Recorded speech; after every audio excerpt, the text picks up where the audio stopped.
Pour le chapitre 8, transformation nucléaire, l'activité 1. La formation du carbone 14 est due aux rayons cosmiques.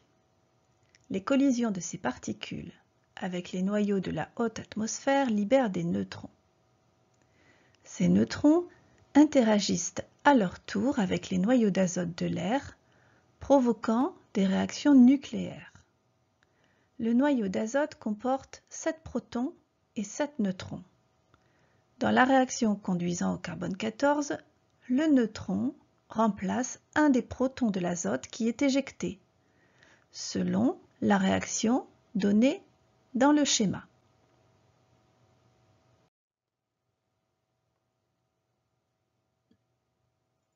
Première question. Cette formation du carbone 14 à partir de l'azote résulte-t-elle d'une transformation physique, chimique ou nucléaire? Lors d'une transformation physique, il y a conservation des espèces chimiques et modification de leur état physique. Donc, il ne s'agit pas d'une transformation physique puisqu'il n'y a pas conservation des espèces chimiques. Lors d'une transformation chimique, il y a conservation des éléments chimiques et modification des espèces chimiques. Donc, il ne s'agit pas d'une transformation chimique puisqu'il n'y a pas conservation des éléments chimiques.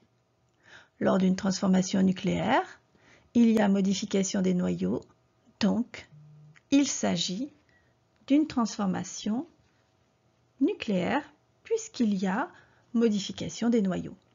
On passe d'un noyau d'azote à un noyau de carbone. Petit b, écrire l'équation nucléaire associée à la formation du carbone 14 à partir de l'azote de l'air. On voit sur le schéma du bas que les réactifs sont donc l'azote de l'air avec un neutron qui vont donner comme produit le carbone 14 et un proton. Ce que l'on peut modéliser sous l'équation suivante. Un neutron plus de l'azote 14 donne du carbone 14 et un proton. Il nous reste à compléter les nombres de charges, les numéros atomiques des éléments azote à gauche et carbone à droite. Or, dans l'énoncé, on nous dit que le noyau d'azote comporte 7 protons, donc Z est égal à 7, et donc on peut compléter à gauche pour l'azote avec 7 pour Z. Nous allons utiliser les lois de conservation de Soddy pour trouver quel est le numéro atomique du carbone 14. À gauche, nous avons 0 plus 7 qui doit être égal à droite à une inconnue plus 1. Donc à gauche, nous avons 7 au total, un nombre de charges.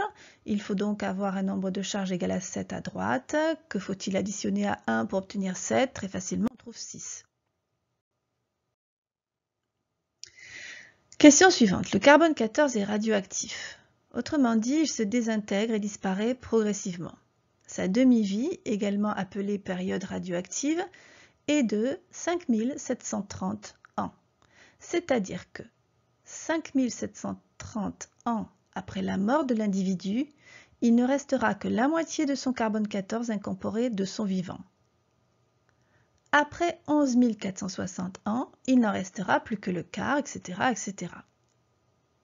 Après 4 ou 5 périodes de demi-vie, il ne restera plus que très peu de carbone 14, avec une limite de détection pour cette méthode avoisinant les 50 kiloannées. Lorsqu'on veut effectuer la datation d'un échantillon, le nombre de noyaux de carbone 14 encore présents est mesuré.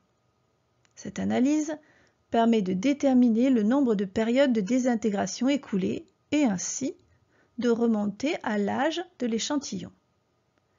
La désintégration radioactive ne s'applique pas qu'au carbone 14.